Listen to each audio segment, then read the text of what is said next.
So today I wanted to talk about refuge. And for this practice we say taking refuge or going for refuge. And it feels very apropos for me in that, like, feeling the sort of turbulence and uncertainty in the field that we're in, and it's really the central aspiration of this practice. Like, where do we find shelter within the storms of life? Where do we find a place that is safe, that is where we can feel whatever it is we aspire to cultivate, a sense of ease, freedom from anxiety, a sense of belonging, a sense of being part of something bigger than ourselves.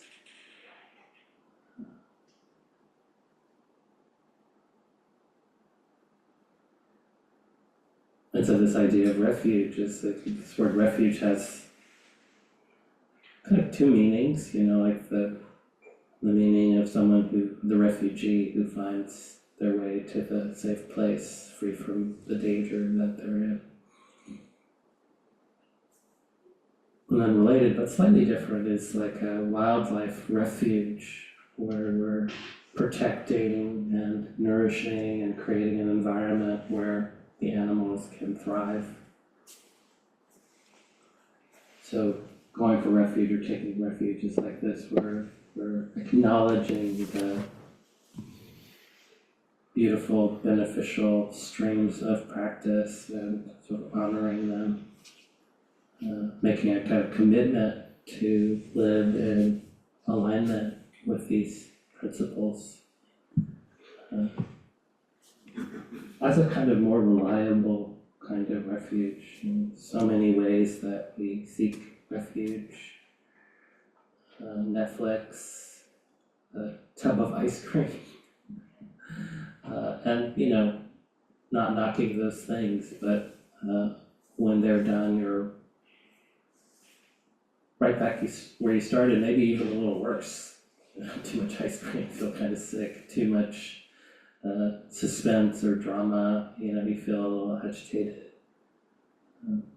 Our whole life is set up, our culture is set up to give us this recipe for well-being that is acquisitional. And often we're conditioning our sense of well-being and ease on, I could be happy when you fill in the blank, get that job, have the right relationship, right status, finish the degree, whatever it is that we have on our to-do list. And it's not to knock the things on our to-do list, but just to pop the illusion that it will be the solution to all our problems. It often feels like that, like that cartoon of the woman she's sitting in a retreat and she says, today I will live in the moment. And then the next panel says, unless the moment is unpleasant. And the next panel says, in which case I'll have a cookie. This natural tendency. We talked about this a few weeks ago when I was talking about the Sutta of the second arrow, that the uninstructed worldly person that has not been exposed to the teaching seeks escape from what is unpleasant with more sensual pleasure. And we all know how that pans out. Like, it can be a relief for a time, but it's fleeting.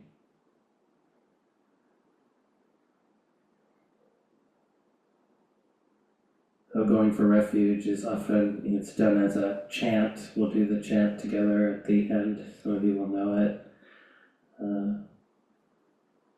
A ritual that is often used to mark the beginning of Buddhist events, retreats, gatherings, puja, places where there's going to be like teachings or prayer, or if you're around monastics, like every session of, either multiple sessions of the day, every session will begin with this recitation. I go to the Buddha for refuge, I go to the Dharma for refuge, I go to the Sangha for refuge. These three jewels. And then we say it 3 times, so it really sinks in, because that's how we learn, through repetition mostly. And there's many levels on which you can relate to these refuges, what they mean, what they are. Refuge in the Buddha can be the kind of inspiration that we get from knowing the story of a human being just like us that lived on this planet and dedicated himself to practice and discovered something, a new way of looking, a new way of relating to the world that is freeing. And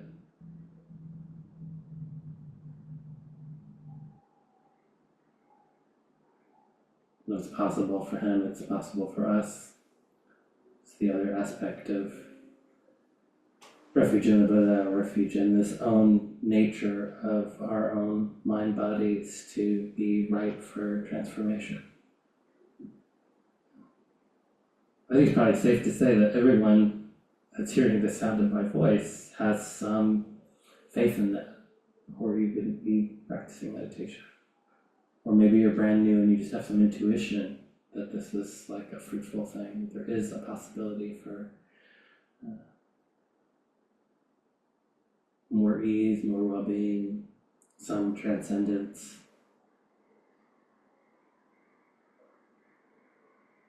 The third, probably could come up with more, a third way of thinking about refuge in the Buddha is refuge in awareness itself. And the Buddha is one who is awakened, so this like awakened awareness is always here, it's always available to us. Just the very basic thing that we learn on the first day we learn how to meditate, a movement of mindfulness where we take a step back from being completely identified with the mind-body experience to the sense of knowing the mind-body experience. And this seemingly subtle shift is actually quite profound, because when we're in the trance of our habitual thinking, it's just, Buddha called it an ox chasing its tail. It doesn't go anywhere. And how having this pause where we change our perspective is a place of agency also. A moment where we might have some choice. Do we follow the habitual habits of mind, or do we choose a different way? Do we learn some restraint? My training is as a lawyer, and so many opportunities for this, because people will say mean things, and when I first started, some of it is you've got a role to play, so you can't let some horrible thing go unresponded to. But when I first started practicing law 31 years ago, I would just get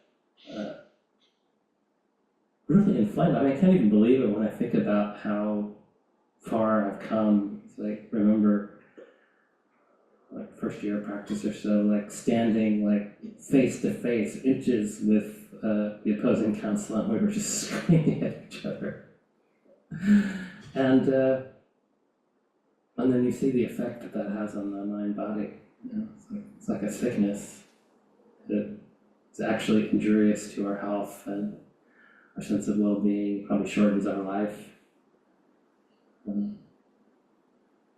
So now and more there can be a sense of I'm in tune with, constitutionally I'm still prone to bursts of, let's say, enthusiasm. Enthusiasm tinged with a little bit of ill will. But more and more there's a sense of I know where this leads. So I took up a practice a little over a year ago, which is to practice not complaining.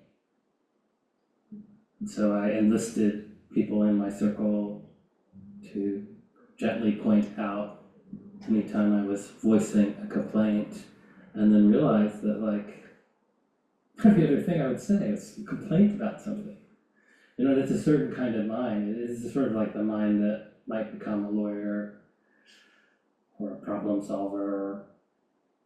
Some engineers have this, some doctors have this, where you just naturally see what's wrong, and it's great because we need people who can see things that are wrong and have wisdom to fix them. But you have that mindset, and then as a lawyer, you're trained to catastrophize. Imagine the worst possible scenarios, and then it's a recipe that requires some retraining.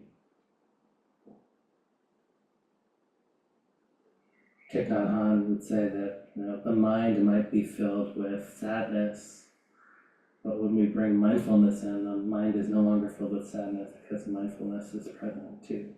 It's the sense of like the experience of knowing our experience takes up some of that energy and smooths out our reactivity. So we make a commitment. When we go to refuge for the better, we make a commitment to practice, really.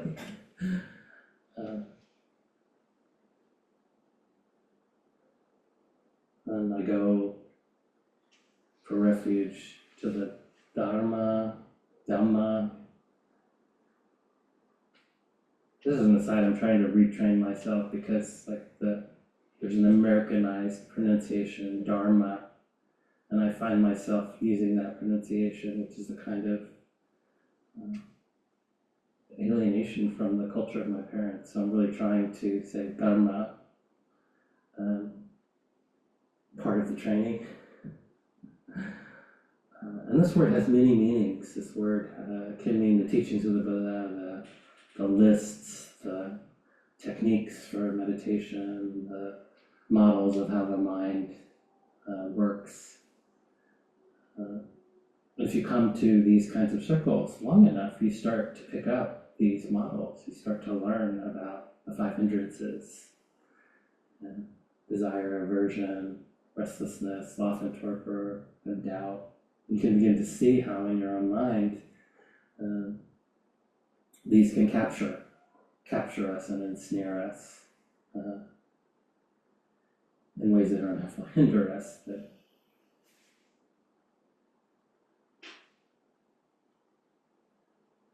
This word Dharma also means phenomena. It's like all things. So there's a nice parallel where refuge in the Buddha is awareness, and refuge in Dharma is like the things that we're aware of, all phenomena. And there's a kind of sense when you get into sort of the deeper levels of ways of seeing, is that, sometimes it's said that all conditions yield deliverance. Or another way I've heard this expressed is awakening beckons from within everything. And we can kind of trust that in a certain way, rather than the usual way of, I don't like this experience, I want it to go away. I like this experience, I want more of it. And of course, when we can control things, it's fine. It's a little cold in the room, I can put on a sweater. But so many things in our experience are outside that kind of tangible control. So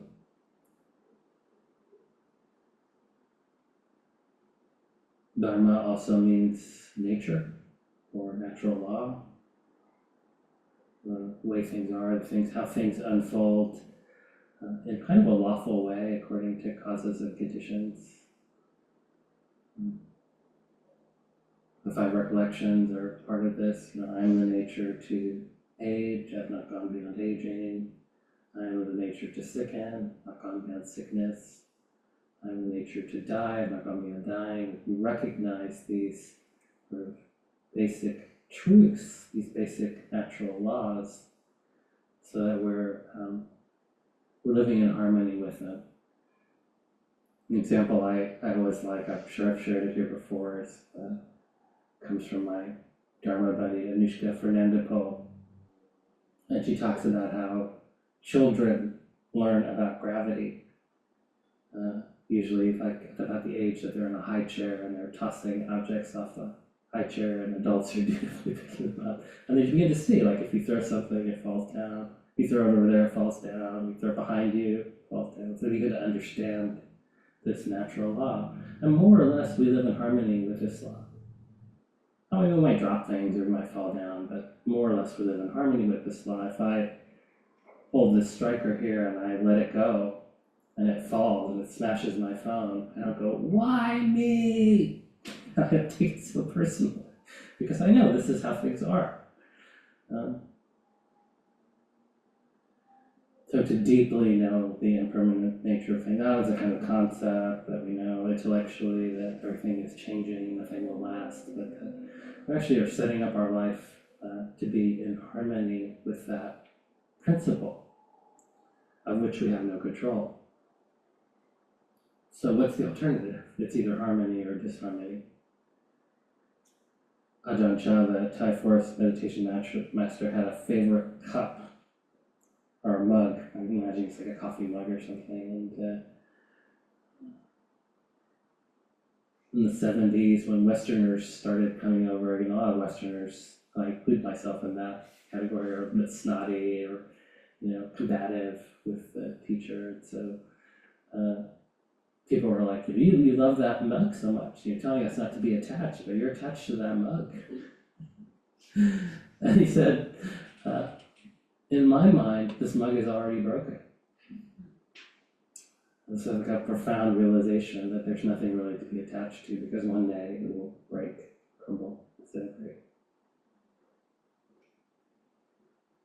This is not to say that we don't grieve the loss of things that are precious. It seems like my experience or my sense of it is that the energy of grieving is something in this animal body that processes energy in a particular way.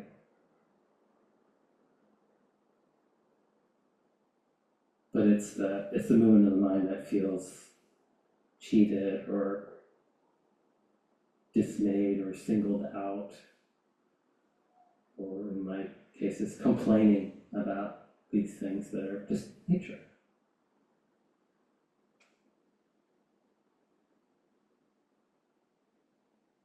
Then the flip side of that is that,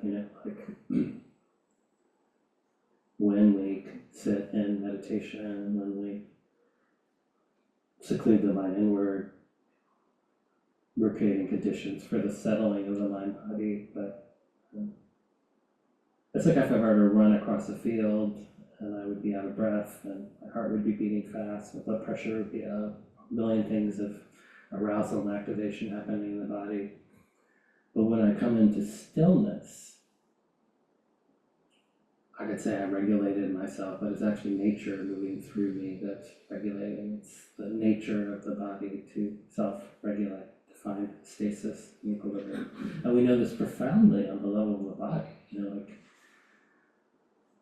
Don't usually worry that I'm going to be panting forever. But we might worry that this busy mind is going to be here forever, because we haven't made the connection. It's the same for the mind as it is for the body. And we don't have to do it. It's just nature. It's Dharma moving through us that does it. The natural law, entropy, gravity, all kinds of things. And then I go to refuge. I go for refuge to the Sangha. This word Sangha, originally it meant the community of monks that had committed their life to the study and dissemination and memorization for hundreds of years. These texts, I read somewhere it's like 17,000 pages in the Pali Canon, and it was for hundreds of years just that people memorized it. Not because they didn't have written language, but because they didn't have good paper. and in a country that's really wet and prone to floods and monsoons, writing things on paper wasn't a reliable way to preserve them. So imagine the dedication that it takes to do that. The love of the teachings, the generosity of spirit, because they're not just doing it for themselves, but they're doing that to pass the teachings on to us. And we sit here in an uninterrupted stream of 2,600 years of that generosity, first mouth to ear, and then teacher to student. Even that brings kind of like a sense of a chill to my body, like just to realize how fortunate we are that such people existed and prevailed. There were wars, like a lot of Buddhism kind of disappeared from India because invaders would come, and the first thing they would do is burn down the temples, and people secreted it off into different places around the world and preserved this for us. So that can kind of inspire a kind of faith. People have gone to such extreme measures to make this available to us. Now we use the term Sangha more broadly to mean the community of practitioners, spiritual friends. So they use this term Kalyana Mitta, which we usually translate as spiritual friendship, but actually the word Kalyana means beautiful. So it's like a beautiful friendship. It's such an inspiring idea that the friends that elevate us, the friends that can be a mirror for us, the friends that can tell us the difficult truths that we need to hear. And even when we're in silence, I was just so impressed. And I've just been on retreat recently, so impressed at the field we created in this room. It was so still. And there is a kind of power to that it's a mysterious, ineffable thing that we're in the presence of other, maybe we co-regulate in some way, but something mysterious happens that makes it much easier to practice. Much easier to practice with others than by ourselves. The Buddha famously said that the spiritual life is spiritual friendship is the entire of the holy life. It's so central. And I found that to be true in my own experience. I would not be sitting here at the front of the room if I had not gotten involved in this community. At a time where I really had time and I had tremendous interest, and I was here 3 or 4 times a week, following teachers around and practicing. If you go on a retreat, and there's some of you have been on retreat, there's something that ineffable that happens in the room where we help each other.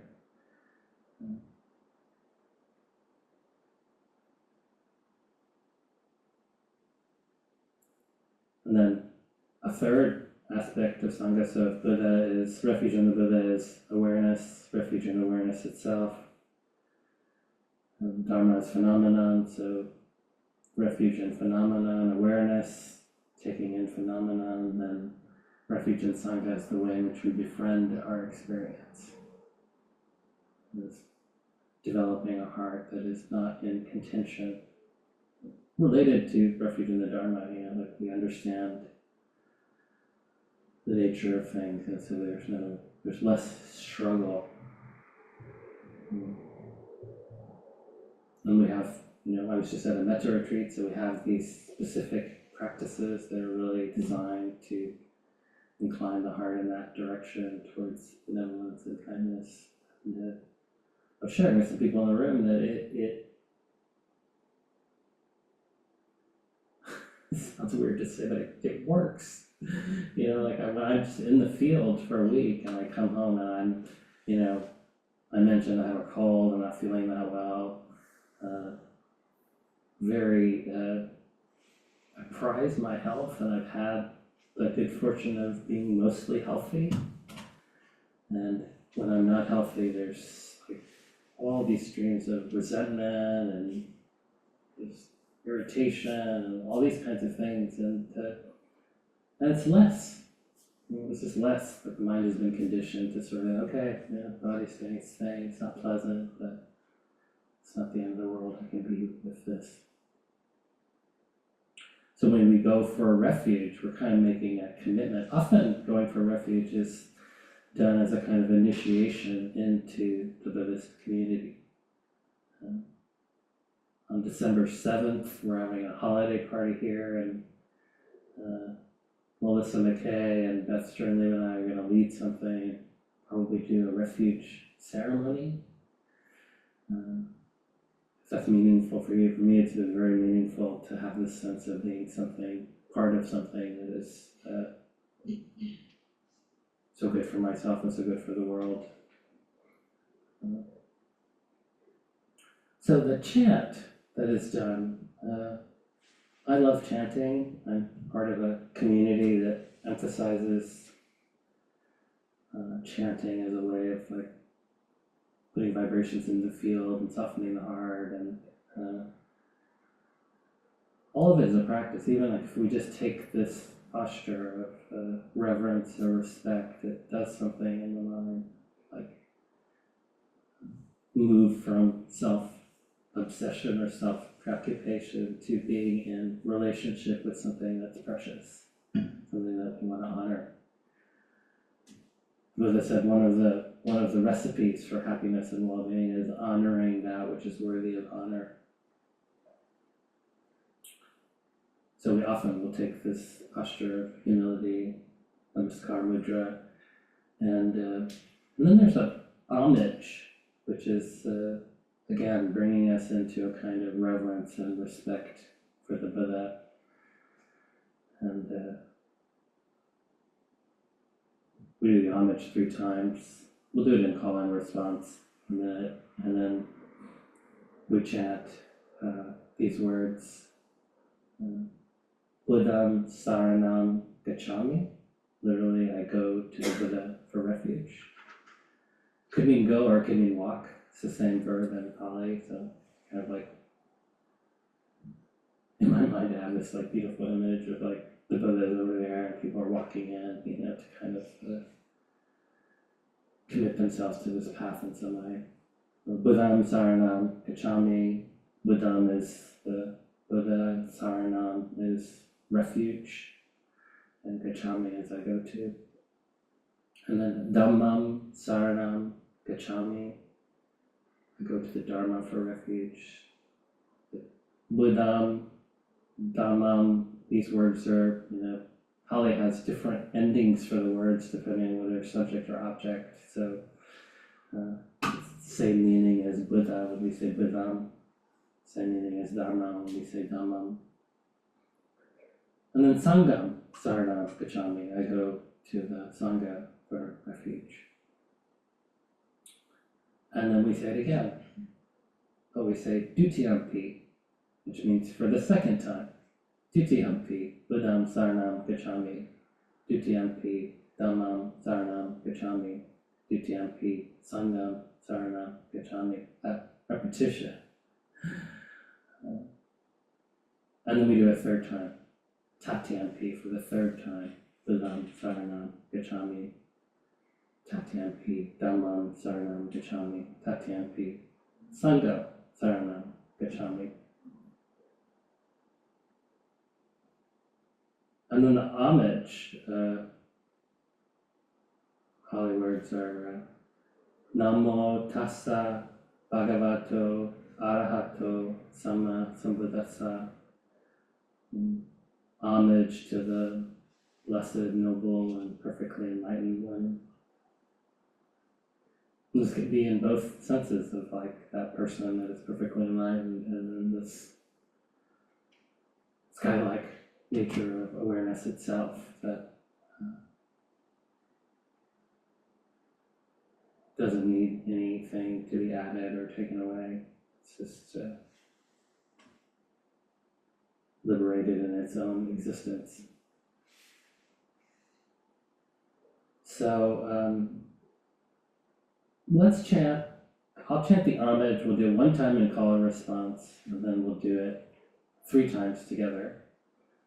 And then I think we can make our way through the Buddham Saranam Gacchami. Just do your best. It's nice if we add our vibration to the field, even if we're unsure about the words. If you want to hum along, that's fine too. But this is the chanting is a collective endeavor. So we each play a part. And it's nice if you chant at a volume where you can hear yourself, and you can hear the people next to you, and you can hear me. And because I'm mic'd, that means you have to be louder. I might turn off the mic at some point, but actually I can't because we have people online, so I'm stuck with the mic. So I'll call in response. Namo tassa. Namo tassa.